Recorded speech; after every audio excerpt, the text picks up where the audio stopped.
right. Carl, what's up, brother? How you doing, man? Sean, good to hear from you, man. Good to see you as well. You too, man. You too. How you been? Um, Doing good. It's been a crazy time, beginning of September, trying to figure out how to get the children to school, keep their minds sharp and learning and doing it from home this year. We're gonna start from home and then we'll see how things play out and hopefully look to get our little man in back in the classroom with his friends there. What about you? Truly, truly, that's truly digital transformation. Very similarly, my youngest, they're in quad semesters now. Hmm. So we're starting them off online because he ended online anyway at the end of the year. So we said, okay, let's just start online. So he's doing that as well. Science online and gym online. It's going to be unique. It's definitely Wow. going to be unique, but yeah, he's willing to give it a try. So let's let him try, and then we'll probably get him back into class with some other subjects because he also likes cooking and he also likes audio video. Hmm. So those type of things you have to do more hands on. So, but yeah, we're in the same boat. Like this is just new age. I mean, Absolutely. my oldest was taking online courses for about a year. So he was used to the concept, but never as low as you know, grade 8, grade 7. So it's quite interesting there. Hmm. Yeah, digital transformation is surely a hot topic right now, and Yeah, we're living through it. We're living, breathing it, literally. absolutely, absolutely. So it's interesting because I just bumped into a colleague of mine who actually recently just became a CIO for a large organization, international. Um, and so we had an interesting chat, and he asked me, knowing that we both specialize in transformation, just some conversation. He asked me, um, what are the three golden questions that one would ask themselves before beginning the transformation journey? Mhm. And it took a minute, and I shared some thoughts with him, but I also wanted to have that conversation with you and to hear your thoughts on it as well. Yeah, absolutely. I mean, there can be many, but let's see what three we have in common here. Yeah, let's Hmm. start. The first thing that came to mind for me was what happens if the company doesn't transform? It prompted thoughts of, well, will they have a market share in the future? Um, do they have, will they be able to stay competitive basically going forward? Are they still in position to the support the customer's needs, or will the customer's needs have evolved to be like online shopping versus in a physical store? Hmm. Um, so looking at that adverse effect, what happens if the company doesn't transform, was one that really stuck out for me as establishing that very strong why factor. Yeah. Yeah, no, I agree. I mean, that's more relevant now than it ever was because the times we're in. So if they're unable to make some of these transformational changes, it's going to make them extremely irrelevant. And I would also add that um, customers are now shifting on and how they're going to gauge a business and how they want to do business with them. So Mhm. prior, you remember back in the day when Amazon was delivering for free. They still deliver free, but when they started that, that was a new concept Mhm. for a lot of companies, Mhm. and companies had to sort of race or actually chase, excuse me, not race, in order for them to do that as well. And it's the same thing applies here. If there's some simple digital transformations that they're unable to do at this time, a lot of customers are going to use that as okay, this is how I'm going to spend my dollars at a POS. They're able to pay and just tap. All right. Mhm. There's Mhm. still some existing companies that make that very difficult just to do that process.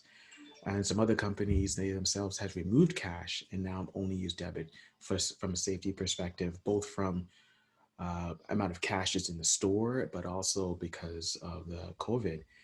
And I see those things, and I I can appreciate that. That makes me see, okay, they are doing and going that extra mile. They are making changes to adjust.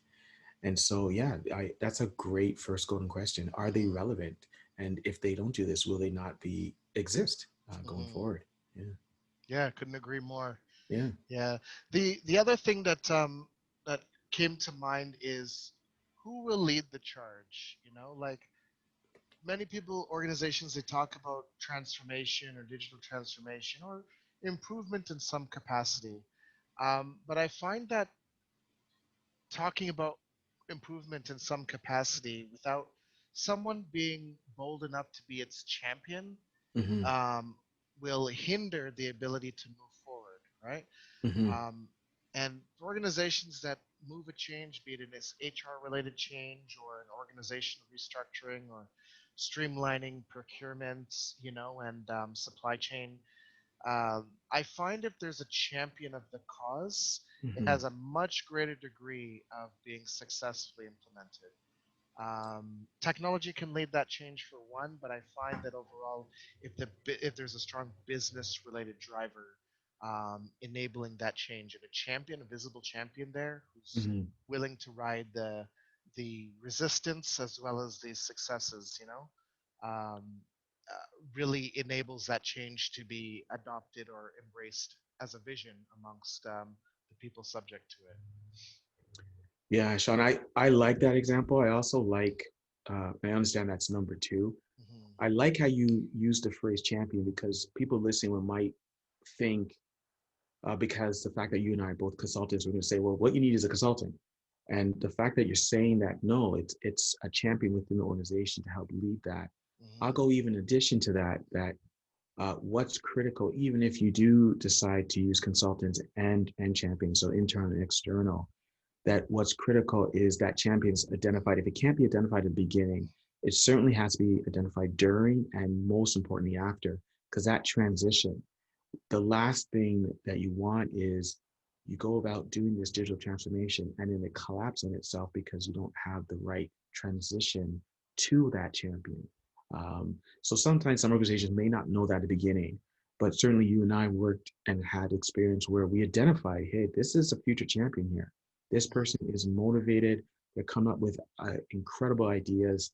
And this is the person that could probably lead this transition and this control phase going forward and then continue with innovation. So that's a great point. I really like that. Hmm. Cool. Yeah, it's so funny when the champions aren't there, and it's good that you mentioned like sometimes they don't know their champions, and it No, doesn't yeah, necessarily need to be the leader of the company. It's just no, someone who's motivated to lead without yep, necessarily that title. yep, So, absolutely. Absolutely. Like through my experiences, there's a lot of motivated people, but the how to go about doing digital transformation, innovation, that's the most difficult part.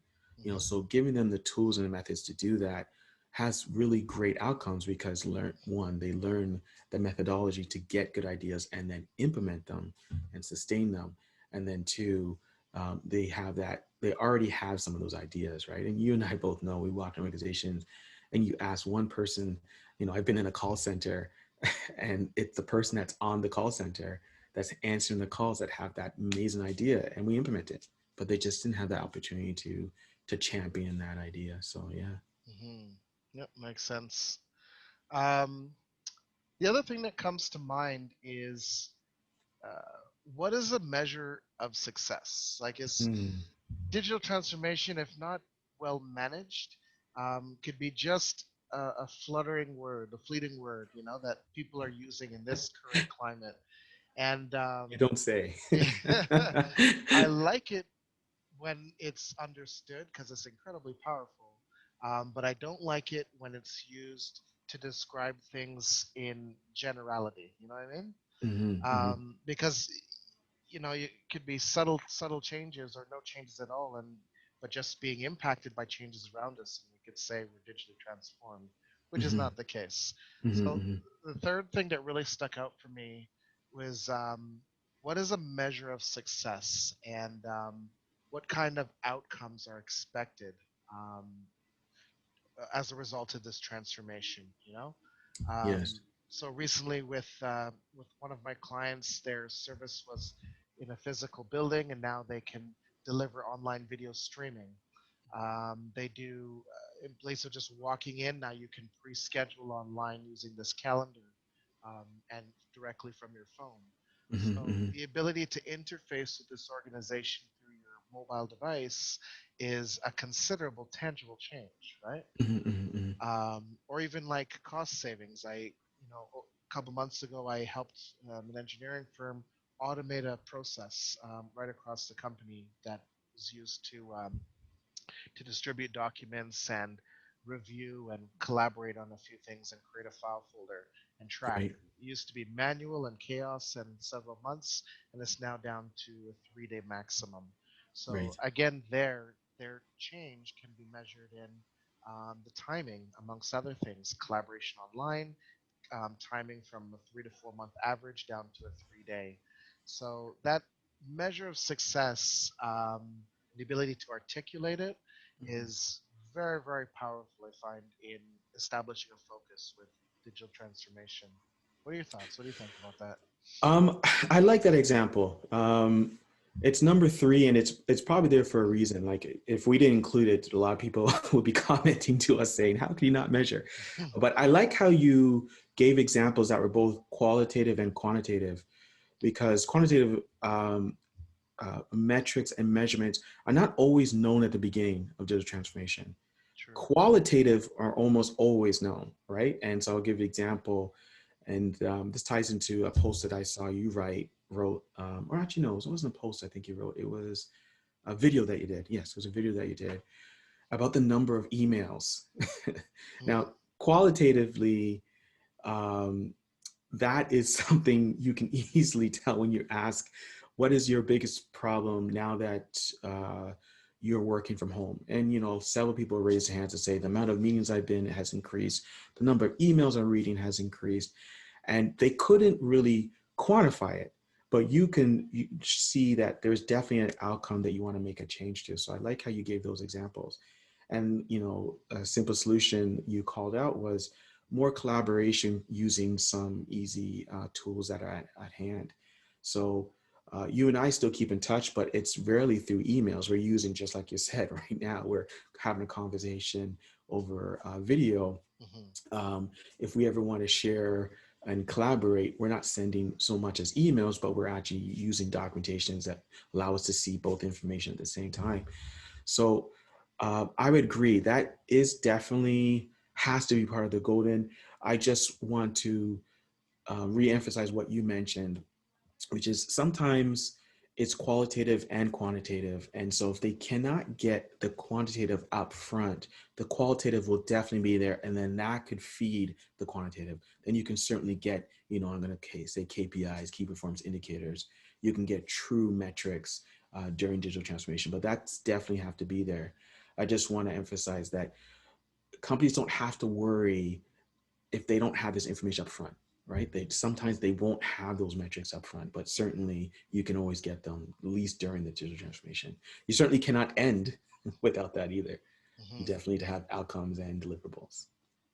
That's very true. Yeah, and the quantitative side, I guess yeah, sometimes it depends on the type of people that will be impacted by the change. Mm-hmm. Um, I've seen people not want to be on board because some of these concrete measurements aren't initially accessible to them, like in terms of Right. numbers. Yes. But the qualitative is equally compelling, and I couldn't agree more that sometimes in the beginning that might be all you have, because Yeah. we're moving online, you know. And Um, sometimes that impacts the biggest stakeholder. So when I was in healthcare, from a physician hospitalist perspective, they're data driven. But sometimes to convince them why we want to make this change has a question about, well, how many people are waiting in line at your, right? How many people wait in line at your clinic between an hour period? Do we want to reduce that by at least three? You have eight over and reduce it by three. Do you want to get home at 7 as opposed to 9? Right? Those type of I mean, I'm exaggerating. Those are quantifiable, but the way you express it is qualitative, and they get that right away. And then you're right, that convinces a lot of people. And then of course you can then get the KPIs to show how much you've saved for them from an Hmm. efficiency perspective. Yeah. Right on, man. Cool, Yeah. cool. All right. So, Let me recap. Okay. So number one, uh, what will happen if we don't make this digital transformation? So how do we stay? Will we be relevant if we don't make that change? So I agree. That's hands down number one. Two, who will be the champion? Who will lead this? Who will transition this? Who will be the champion thereafter? And then number three, um, is this measurable? Are these metrics? Are they qualitative, quantitative? Are there outcomes that are measurable that can ensure that we are making that digital transformation in the right direction? Did I sort of summarize that right? yeah, Okay. bang on, Okay. man. Absolutely. Yeah, let's open the floor to comments, questions, thoughts, and other suggestions. We're now moving forward if we ain't learning, is my thought on it. You know what I mean? Yeah. Yeah. That's true. That's true. So, Very true. right on. Okay, so thank you for your time, brother, and Yeah, man. have a fantastic weekend. You And too, man. all right. All right. We'll All right. connect. Yeah, man. Let's Take do this care. again, though, eh? Let's do this again. Yes, yes, we absolutely should. All right, All man. right, I'll cool, talk to man. you soon. Peace. Peace.